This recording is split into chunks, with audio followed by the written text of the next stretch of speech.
បានតែឡើយ3000ហ្នឹងចាអត់ហើយនេះតកែនំចុក3000យូរឆ្នាំ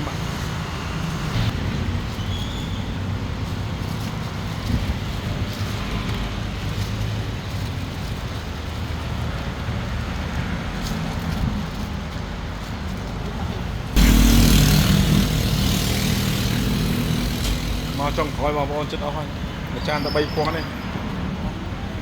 មកប្រហើបាទហើយ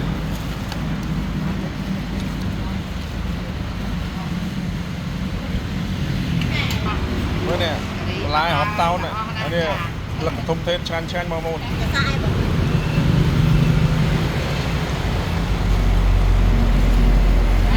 ិត្តអស់ហើយបងប្អូនចុងក្រោយហើយបងប្អូននេះចិត្តអស់ហើយរួចមកបំទុំគាត់ដល់8ស្រួលហងភាសារសជាតិពីណាពីទីណាទៅតាមទៅធម្មតាគេចាំនេះណាខ5,000ម៉ាមួយពីមួយហ្នឹងអាហ្នឹងគេមួយដែរ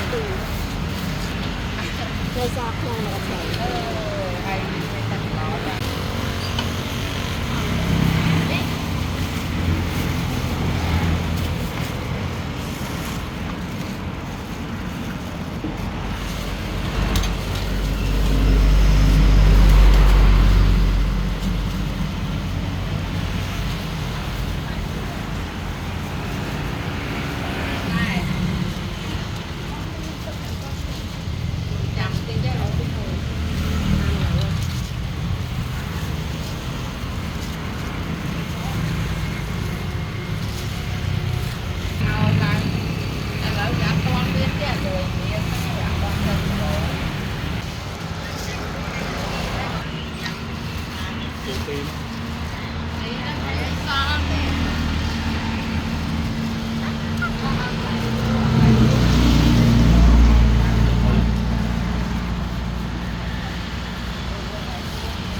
អ